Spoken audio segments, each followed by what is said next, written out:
तो दोस्तों आप सबका एक बार फिर से स्वागत है आपके अपने इस चैनल के अंदर। इस सीरीज़ के अंदर हम लोग पढ़ रहे हैं अरिथमेटिक प्रोग्रेशन यानी समांतर श्रेणियों के बारे में। अगर आप मेरा पिछला वीडियो उठा करके देखेंगे तो मैंने लास्ट वीडियो के अंदर किसी भी अरिथमेटिक प्रोग्रेशन समानांतर श्रेणी का nवां पद या nth टर्म निकालने का फॉर्मूला ड्राइव किया था। फिर उसके ऊपर बेस करके हम लोगों ने कुछ बहुत ही सिंपल वाले क्वेश्चंस सॉल्व करने की कोशिश की थी, जो कि आपकी एनसीईआरटी की एक्सरसाइज 5.2 में दिए हुए थे। ओके, और इसी सीरीज़ में आगे कंटिन्यू करते हुए सेम एक्सरसाइज 5.2 के बाकी बचे हुए क्वेश्चंस में से कुछ एक क्वेश्चंस और लेकर के सॉल्व करने की कोशिश करते हैं और समझने की कोशिश करते हैं कि और किस किस वैरायटी के क्वेश्चन इस nth टर्म के फॉर्मूले के ऊपर बेस्ड करके पॉसिबल हो सकते हैं। आज का वीडियो स्टार्ट करने से पहले एक बार फिर से आप लोगों को ध्यान दिलाना चाहूँगा कि मैंने कुछ एक वीडियोस बना करके अपने होम पेज पर अपलोड किए हुए हैं। आप चाहें तो इन सभी वीडियोस को एक्सेस कर सकते हैं मेरे चैनल के होम पेज को विज़िट करके। अगर किसी को ऐसा लगता है कि मैंने किसी पर्टिकुलर टॉपिक को प्रॉपरली नहीं समझाया है अपने वीडियोस के अंदर, या आप चाहते हैं कि मैं किसी पर्टिकुलर टॉपिक के ऊपर और डिटेल में वीडियो बना करके अपलोड करूं, देन आप लोग कमेंट सेक्शन में जाकर के मुझे टैग कर सकते हैं। मैं कोशिश करूंगा कि आपके सवालों के जवाब दे सकूं, या हो सके तो उन सवालों के ऊपर कुछ एक वीडियोस बना करके अपलोड कर सकूं। तो दोस्तों शुरू करते हैं आज का लेक्चर, और एक काम करते हैं, एक्सरसाइज 5.2 का क्वेश्चन नंबर 4 पकड़ करके सॉल्व करने की कोशिश करते हैं। ओके, एक्सरसाइज 5.2 क्वेश्चन नंबर 4 ये बोलता है कि आपको एक एपी दिया हुआ है 3, 8, 8, 13, 18 एंड सो ऑन। इस सीरीज़ का कौन सा टर्म होगा जो कि हमारा 78 निकलेगा। ओके, ये हमको पता लगाना है। ठीक है, पहली चीज़ जो इसने हमको दी है कि ये हमारा एक एपी बन रहा है। ठीक है, अगर ये एपी बन रहा है then this is my first term, this is my second term, this is my third term, this is my fourth term and so on. ठीक है, सो हमको इसमें से फर्स्ट टर्म हमको इसने दे दिया ऑलरेडी, फर्स्ट टर्म ए यानी कि A1 and this is equal to 3। ठीक है, इसके बाद नेक्स्ट चीज़ हमको निकालना होता है वो है कॉमन डिफरेंस या सार्व अंतर, हिंदी में अगर बोलें तो डी। और डी कैसे निकलता है, अगली वाली टर्म में से आप पिछली वाली टर्म घटाइए कोई सा एक पेयर पकड़ करके। ठीक है, सो अगर मैंने A2 में से A1 घटाया देन आप देखेंगे 8 माइनस 3, A2 मेरा 8 है, A1 मेरा 3 है, सो कॉमन डिफरेंस जो आएगा वो मेरा 5 आएगा। सो अब हमको फर्स्ट टर्म मिल गई है और हमको कॉमन डिफरेंस मिल गया है।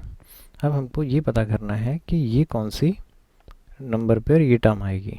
ठीक है, सो मान लेते हैं कि ये nth नंबर पे आ रही है।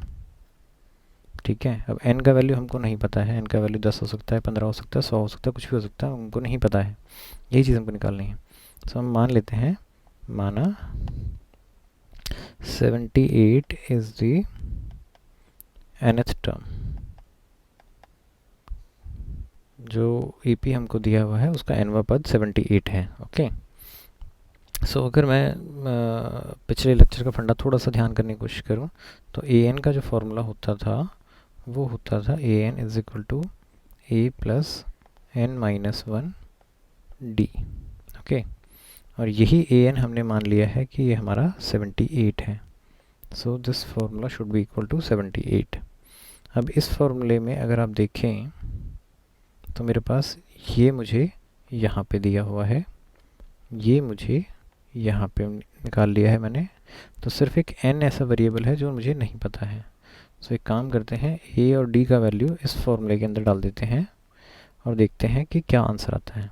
सो a का वैल्यू मैंने 3 डाला plus n minus 1 into d का वैल्यू मैंने 5 रखा इक्वल टू 78। ना इसको सॉल्व करने की कोशिश करते हैं, 3 को पहले इधर ले चलते हैं, n minus 1 into 5 equal to 78, ये 3 यहाँ पे प्लस का है, दूसरी तरफ आके माइनस हो जाएगा, दिस बिकम्स 75। नाउ इस 5 को दूसरी तरफ ले चलते हैं, सो 5 यहाँ मल्टीप्लाइड में है, दूसरी तरफ जाएगा 5 मेरा डिवाइड में चला जाएगा। सो 5 से डिवाइड करते हैं, this will come out to be 15। Then इस 1 को दूसरी तरफ लेके चलते हैं। सो आप देखेंगे n इज इक्वल टू, ये माइनस का 1 था, इधर दूसरी तरफ जा करके प्लस का 1 आ जाएगा और आंसर आ जाएगा 16। सो n का वैल्यू मेरा 16 आता है। सो इससे क्या पता लगा बेसिकली कि इस सीरीज़ में जो हमको इनिशियली जो सीरीज़ दिया हुआ था, इस सीरीज़ में अगर हम 16 टर्म्स को लिखेंगे तो 16वीं टर्म जो है वो मेरा 78 बन जाएगी। ओके, सो इस तरीके से ये क्वेश्चन यहाँ सॉल्व हो जाता है। अगर आपको पता लगाने को बोला जाए कि कोई गिवन टर्म जो है इस सीरीज़ में कौन से नंबर पर आ रही है, तो आप इस मेथड को यूज़ करके नंबर ऑफ टर्म्स निकाल सकते हैं। ओके, तो दोस्तों इसी सीरीज़ में आगे बढ़ते हैं और एक क्वेश्चन और पकड़ करके सॉल्व करने की कोशिश करते हैं। लेट अस सी क्वेश्चन नंबर 6 की बात करते हैं। क्वेश्चन नंबर 6 में इसने हमको बोला कि एक एपी हमको दिया हुआ है 11, 8, 5, 2 एंड सो ऑन, और ये पूछता है कि जो -150 एक टर्म इसने हमको दिया और पूछा कि क्या ये टर्म इस एपी में कभी आएगी या नहीं आएगी, वो हमको पता करना है। ठीक है, सो इस टाइप के क्वेश्चन में अगर आपको कभी भी चेक करना हो तो आप पहली चीज़ यही अज्यूम कर लीजिए कि ये इस एपी का कोई ना कोई टर्म है। लेट -150 इज़ ए टर्म, और शुड आई से कि is nth term of given AP. हम मान लेते हैं कि ये हमारे एपी का nthवां टर्म जो है ये बनता है। ओके, सो पहली चीज़ जो हमारा फर्स्ट थिंग फर्स्ट निकालते हैं कि फर्स्ट टर्म जो है वो सबसे पहले निकालना है। फर्स्ट टर्म निकालना इस केस में बहुत आसान है। जो आपको पहला नंबर दिया हुआ है ये आपका फर्स्ट टर्म हो गया, 11 आ गया। उसके बाद नेक्स्ट स्टेप जो है हमारा वो हमें कॉमन डिफरेंस निकालना है, सर्व अंतर निकालना है, डी निकालना है। सो डी निकालने का तरीका अगली वाली टर्म में से पिछले वाला संख्या जो है वो घटाने का है। सो 8 में से 11 को माइनस करेंगे, दिस विल बी माइनस का 3। सो आपने दो काम कर लिए, ए निकाल लिया, डी निकाल लिया। अब आपने ये माना हुआ था कि -150 जो है वो nth टर्म है, तो आप nth टर्म का फार्मूला लिखते हैं। ठीक है, nth टर्म का फार्मूला है a + n-1 d। ठीक है, और nth टर्म इसने हम लोगों ने अभी अज्यूम की है कि -150 है।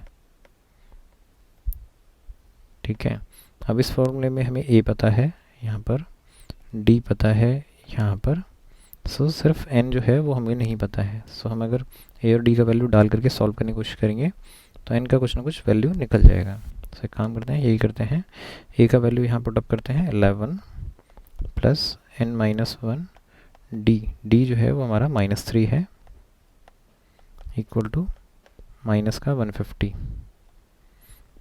ना इसको सॉल्व करने की कोशिश करते हैं। पहले 11 को उठा करके दूसरी तरफ भी चलते हैं, n-1 into -3 as it is रहेगा, -150, 11 दूसरी तरफ प्लस का है, इस तरफ दूसरी तरफ जाके माइनस का हो जाएगा, दिस बिकम्स -161। ओके, नाउ ये -3 यहाँ मल्टीप्लाइड में है, इसको लेके चलते हैं दूसरी तरफ, तो ये यहाँ दूसरी तरफ आकर के डिवाइड में आ जाएगा। ओके, माइनस से minus cancel out, 161 divided with 3। Now इस 1 को उठा करके दूसरी तरफ भी चलते हैं। So n is equal to 161/3 plus का 1, so this will become 164/3। Now ये 164/3 जो है वो कोई होल नंबर नहीं है, एक पूर्ण संख्या नहीं है। ओके, सो अगर पूर्ण संख्या नहीं है तो इसका क्या मतलब निकलता है? इसका मतलब पूर्ण संख्या मतलब यह होल नंबर अगर बात करें तो ऐसा होता है 1 2 3 टाइप का। ये जो आएगा ये नंबर कुछ ना कुछ डेसिमल में आएगा। लेट अस से अगर इसको कैंसिल आउट करने की कोशिश करते हैं, सो 51.3 आता है। सो 51.3 तो किसी सीरीज़ में नंबर हो नहीं सकते ना, या तो 51 नंबर्स होंगे या 52 नंबर्स होंगे। यहाँ पे 51.33 नंबर आ रहे हैं जो कि किसी सीरीज़ के अंदर पॉसिबल नहीं है। सो इसका मतलब ये होगा कि ये नंबर बेसिकली मेरा सीरीज़ के अंदर आता ही नहीं होगा, अदरवाइज़ या तो वो 51वां नंबर बन जाता या वो मेरा 52वां नंबर बन जाता, दोनों में से कोई एक बन जाता, बट नहीं बन पा रहा है, डेसिमल में आ रहा है, इसका मतलब ये इस सीरीज़ का हिस्सा नहीं है। सो एंड रिजल्ट यही निकलता है, देयरफॉर माइनस का 150 is not a part of given series. जो -150 है वो हमारी दी हुई एपी का हिस्सा नहीं है। ओके, उम्मीद है आप लोगों को समझ में आया होगा कि कैसे ये चेक करना है कि कोई गिवन नंबर जो है किसी पर्टिकुलर एपी में आ रहा है या नहीं आ रहा है। तो दोस्तों इसी सीरीज़ में आगे बढ़ते हैं और एक क्वेश्चन और सॉल्व करने की कोशिश करते हैं। लेट अस से क्वेश्चन नंबर 8 पकड़ लेते हैं। क्वेश्चन नंबर 8 में इसने बोला है कि एक एपी दिया है जिसमें टोटल टर्म्स जो हैं वो 50 हैं, 50 नंबर उस एपी का हिस्सा हैं। ओके, इसने ये बोला कि इसकी जो थर्ड टर्म है, थर्ड टर्म को A3 करके लिखते हैं, ये हमारा इसने 12 दी है, और बोलता है लास्ट टर्म जो है, लास्ट टर्म का मतलब है 50वां जो टर्म होगा। सो A50 इसने जो हमको दिया है वो 106 दिया है। उसके बाद पूछता है कि हमें 29th टर्म जो है वो कैलकुलेट करके दिखानी है इसके अंदर। ओके, सो क्वेश्चन जो है सिंपल है, आपको बेसिक फंडा ध्यान रखना है कि nth टर्म का फॉर्मूला क्या होता है। nth term is basically a plus n minus 1 d। यहाँ पे हमें पहले सिचुएशन के अंदर n की जगह पे 3 लिखा हुआ है। सो एक काम करते हैं, n की जगह पे 3 डालते हैं। सो a प्लस, यहाँ पे भी n की जगह 3 आ जाएगा, 3 माइनस 1 d, और A3 जो है इसने हमको 12 दिया हुआ है। So this should be equal to 12। अब इसको थोड़ा सॉल्व कर लेते हैं। a प्लस 3 माइनस 1 की जगह पे 2 आ जाएगा, इज इक्वल टू 12। सो आपको ये इक्वेशन नंबर 1 बन गई सिचुएशन 1 में से। नेक्स्ट सिचुएशन हमको ये दिया हुआ है 50th नंबर का A50। सो A50 n की जगह पे यहाँ पे 50 डाला हमने, सो यहाँ पे भी n की जगह पे हम 50 डालते हैं, and this is equal to A50 इसने हमको दिया है 106। ओके, सो इसको थोड़ा सा सॉल्व करते हैं। a plus 50 minus 1 is 49d is equal to 106। यहाँ पे हमको दो इक्वेशंस मिल गई हैं। अब हमको इन दोनों को सॉल्व कर लेना है, सिंपल, हमारा आधा काम यहीं ख़त्म हो जाएगा। सो दोनों इक्वेशन को साथ में लिखते हैं और सब्ट्रैक्ट कर देते हैं। So this a will cancel out, यहाँ पे 2 में से -49 करते हैं, this will B -47d, and this will B minus का 94, और d निकालना है। सो इस -47 को दूसरी तरफ ले चलते हैं, -94 डिवाइडेड विद माइनस का 47, दिस विल बी 2। सो मेरा d का वैल्यू जो है वो 2 निकल गया। ये d का वैल्यू मैं दोनों में से किसी इक्वेशन में डाल देता हूँ, मेरा आंसर a की तरफ a जो है वो निकल आएगा। a प्लस 2d था, d की जगह पे मैंने 2 रख दिया, this is equal to 12। So a will be, इसको उठा के दूसरी तरफ ले चलते हैं, 12 माइनस 4 यानी कि 8। सो मेरा a निकल गया और मेरे पास d निकला हुआ ही था। अब देखते हैं कि इसने पूछा क्या था हमसे। इसने हमसे पूछा था कि 29th टर्म लिखनी है हमें। सो इस फॉर्मूले में an वाला जो फॉर्मूला था हमारा, इसके अंदर हमको an दिया हुआ था a plus n minus 1d। Now n का वैल्यू 29 डालते हैं, सो a29 आ जाएगा इधर, यहाँ पर देखेंगे 29 माइनस 1d हो जाएगा। Now 29 minus 1 is basically 28d। यहाँ पर a और d का वैल्यू डाल देते हैं। a का वैल्यू 8 है, d का वैल्यू 2 है। सो 8 plus 28 into 2, so this will B 8 plus 56 and this will B 64। सो जो 29th टर्म होगी वो मेरा 64 होगी। सो बेसिकली इसने हमको a और d डायरेक्टली नहीं दिया हुआ था, सीरीज़ हमको डायरेक्टली नहीं दी हुई थी, बस उस सीरीज़ के कोई से दो नंबर हमको दिए हुए थे, उसी का यूज़ करके हमने ए और डी निकाला और उसके बाद कोई तीसरा नंबर इसने हमसे पूछा था, वो हमने निकाल करके इसको दिखा दिया। ओके, उम्मीद है आप लोगों को समझ में आया होगा कि इस टाइप के क्वेश्चंस को कैसे अटेम्प्ट करना है।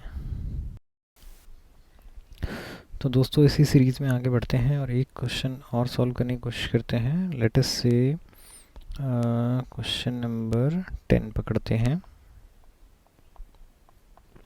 क्वेश्चन नंबर 10 में इसने हमको बोला कि एक एपी है, उसका 17th टर्म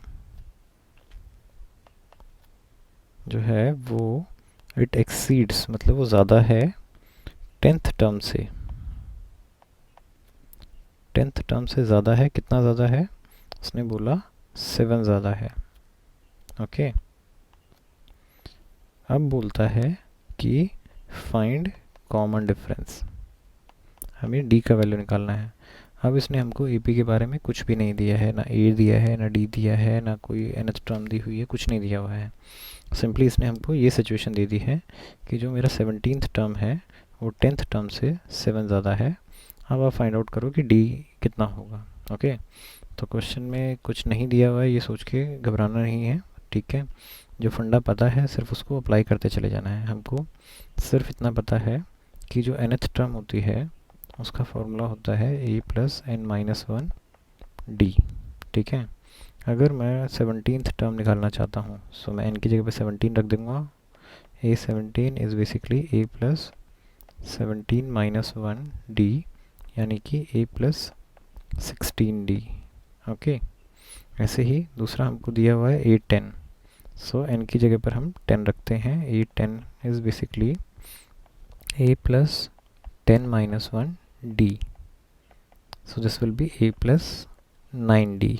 ओके, सो अब हमको a17 जो है a और d की फॉर्म में मिल गया, a10 जो है वो भी हमको a और d की फॉर्म में मिल गया है। अब हम इस वाली इक्वेशन को यूज़ करते हैं। इक्वेशन हमको दी हुई है a17 is equal to a10 plus 7। Okay, so एक काम करते हैं, a17 की जगह पर ये जो वैल्यू हमने कैलकुलेट किया था ये रख देते हैं। This will be a plus 16d is equal to a10 की जगह पर ये वाला वैल्यू रख देते हैं a प्लस 9d प्लस 7। अब देखते हैं देखिए हमको क्या मिलता है। नंबर वाला जो है वो एक साइड रहने देते हैं और जो सिंबल्स हैं उनको उठा करके एक तरफ ले चलते हैं। ओके, सो क्या होगा, ये तो as it is a plus 16d, ये वाला a जब दूसरी तरफ आएगा माइनस का a हो जाएगा, ये वाला 9d जब दूसरी तरफ आएगा तो ये माइनस का 9d हो जाएगा और यहाँ पर दूसरी साइड 7 बचा रह जाएगा। ओके, a में से a कैंसिल आउट हो गया, 16d में से 9d हटाएंगे, so this will be 7d is equal to 7। So d will be equal to 7 divided with 7, answer आएगा 1। और यही इसने हमसे पूछा था कि d का वैल्यू क्या निकलेगा। तो आपने देखा कि आपको कुछ पता होने का ज़रूरत नहीं है, जो उसने सिचुएशन हमको दिया हुआ था उस सिचुएशन को सिंपली यूज़ करते चले गए और आपका आंसर जो है वो अपने आप चला जाएगा। ओके, सो क्वेश्चन की लैंग्वेज देख करके या क्वेश्चन के अंदर अमाउंट ऑफ इन्फॉर्मेशन देख करके घबराना नहीं है कि हाँ इन्फॉर्मेशन कम दिया हुआ है, ज़्यादा दिया हुआ है। जो भी आपको इन्फॉर्मेशन दिया हुआ है उसको यूज़ करना है और करके क्वेश्चन को सॉल्व आउट करने की कोशिश करनी है। ओके दोस्तों, इसी सीरीज़ में आगे बढ़ते हैं और एक क्वेश्चन और सॉल्व करते हैं। क्वेश्चन नंबर लेटेस्ट से 11th को पकड़ते हैं। 11th में बोलता है कि पी आपको दिया हुआ है 3, 15, 27, 39 एंड सो ऑन, ठीक है। इसने पूछा कि इस एपी का कौन सा टर्म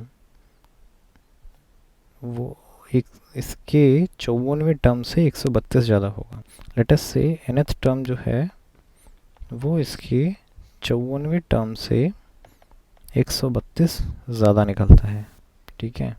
सो हमको ये पता करना है कि ये n कौन सा है, क्या ये 60वां है, 100वां है या और भी कोई हायर नंबर है। ओके, तो इसने क्वेश्चन में यही पूछा है कि कौन सा टर्म होगा जो 54वें टर्म से 132 ज़्यादा होगा, ठीक है। सो इसके अंदर अगर देखेंगे जो चीज़ें पहले हमको पता होनी चाहिए, सबसे पहली चीज़ फर्स्ट टर्म हमको पता होना चाहिए। फर्स्ट टर्म हम बहुत आसानी से इसमें लिख सकते हैं, a का वैल्यू यहाँ पर हमें 3 दिया हुआ है इसने। ऐसे ही जो हमारा कॉमन डिफरेंस है, सार्वअंतर है, वो अगर लिखने की कोशिश करेंगे डी, तो अगली टर्म में से पिछला वाला टर्म घटा दीजिए, a2 माइनस a1 यानी कि 15 minus 3 and this is equal to 12। ठीक है, सो a और d हमने निकाल लिया। अब हम ये देखते हैं कि हमको क्या पता है। हमको इसने बोला 54वां टर्म निकालना है, ठीक है, और हमको nth टर्म निकालना है। ठीक है, सो एक काम करते हैं कि पहले एक एक करके इनको लिखते हैं। ठीक है, ए एन जो है basically A N is A plus N minus 1 D होता है। तो यहाँ पे ए पता है और डी पता है हमको। ए हमको 3 दिया है, डी हमको 12 दिया है। सो ये वैल्यू यहाँ पर डालते हैं 3 plus N minus 1 into 12। Okay, इसको चाहे तो ऐसे ही छोड़ सकते हैं, चाहे तो आगे सॉल्व आउट भी कर सकते हैं, कोई ऐसा इशू नहीं है। ब्रैकेट ओपन करेंगे, दिस इज 12n माइनस का ये 12 हो जाएगा and 12n as it is, ये 3 प्लस का 12 माइनस का, सो माइनस का 9 बच जाएगा। सो an हमको इसने ये कैलकुलेट करके दे दिया है। लेट अस से इसको मैं इक्वेशन फर्स्ट वाले इस इक्वेशन को इसको 1 मानता हूँ और इस वाले को मैं इक्वेशन नंबर 2 मान लेता हूँ। अब हमको an हमने निकाल लिया। इस इक्वेशन के अंदर अब a54 और निकालना है। सो एक काम करते हैं, a54 निकालने की कोशिश करते हैं। सो a54 इज़ बेसिकली n की जगह पे हमने 54 रखा है। सो यहाँ पे भी n की जगह 54 रखेंगे, a प्लस 54 माइनस 1 डी यानी कि a प्लस 53 डी। अब a का वैल्यू इसमें डालते हैं, a का वैल्यू है 3 प्लस 53 इंटू डी। डी जो है वो हमको इसने 12 दिया हुआ है। ठीक है, सॉल्व आउट करने की कोशिश करते हैं। So this becomes 639। ये मेरा इक्वेशन नंबर 3 बन गई। सो अब हमने ए एन निकाल लिया, a54 निकाल लिया। काम करते हैं, ये दोनों वैल्यूज उठा करके जो फर्स्ट वाला इक्वेशन था, ये वाला इक्वेशन, इसके अंदर पुटअप करते हैं। हमको इसने दिया था A N is equal to a54 plus 132। Okay, so A N की जगह पर मैं ये वाला वैल्यू डालता हूँ 12n माइनस 9 और a54 की जगह ये 639 डालते हैं प्लस 132। आगे और सॉल्व करते हैं, 771 12n माइनस 9। ओके, अब इस 9 को उठा के दूसरी तरफ ले चलते हैं। 12n विल बी 771 प्लस 9 यानी कि 780। इस 12 को उठा करके इस तरफ ले चलते हैं। सो n विल बी, यहाँ पे 12 जो था मल्टीप्लाइड था, दूसरी तरफ आकर के 12 डिवाइड में हो जाएगा। सो दिस बिकम्स, सो अब देखेंगे n का वैल्यू 65 निकलता है। सो हमको क्या पता लगा कि 65th टर्म जो होगी a65 वो 54th टर्म से 132 ज़्यादा होगी। So basically a65 will be a54 plus 132। Okay, so ये हमने निकाल करके दिखा दिया। अगर आप चाहें तो इसको आप चेक भी कर सकते हैं। आपने a54 ऑलरेडी कैलकुलेट किया हुआ था, ठीक है, 639। आप एक बार ही a65 कैलकुलेट कर सकते हैं। a65 is basically a plus 65 minus 1 D. So a plus 64 D हो जाएगा। यहाँ पर a का वैल्यू डालते हैं। a का वैल्यू हमने निकाला था 3, a का वैल्यू हमने निकाला था 3 और d का वैल्यू निकाला था हमने 12। सो this will B 3 plus 768। So this will B 771। Now अगर मैं a65 में से a54 घटा दूँ, a65 इज़ 771 माइनस a65 जो है वो मैंने निकाला था 639। अगर मैं इनका डिफरेंस कैलकुलेट करूँ, सो this will B 2, this will B 3 and this will B 1। और यही इसने हमको बोला कि a65 जो है वो a54 से 132 ही ज़्यादा है। सो डिफरेंस जो है वो 132 ही आया है। सो इसका मतलब हमने जो कैलकुलेशन की वो ठीक की है, उसमें कोई एरर नहीं है। ओके, उम्मीद है आप लोगों को यहाँ तक के क्वेश्चंस जो है समझ में आ रहे होंगे, और अगर इस टाइप के क्वेश्चंस आपको आगे कहीं हैंडल करने को मिलते हैं तो होपफुली आप इनको अटैम्प्ट कर पाएंगे अच्छे से। अभी इसी एक्सरसाइज 5.2 के अंदर और भी काफ़ी सारे क्वेश्चंस दिए हुए हैं। सभी क्वेश्चंस को अगर एक ही वीडियो के अंदर सॉल्व आउट करने की कोशिश करेंगे तो वीडियो बहुत लंबा बन जाएगा, इसीलिए आज की वीडियो को यहीं पे वाइंड अप करते हैं। नेक्स्ट वीडियो के अंदर सेम एक्सरसाइज को कंटिन्यू करेंगे और कोशिश करेंगे कि ये एक्सरसाइज नेक्स्ट वीडियो के अंदर फिनिश हो पाए। टिल देन आप लोग हंसते रहिए, मुस्कुराते रहिए और सीखते रहिए। Bye bye.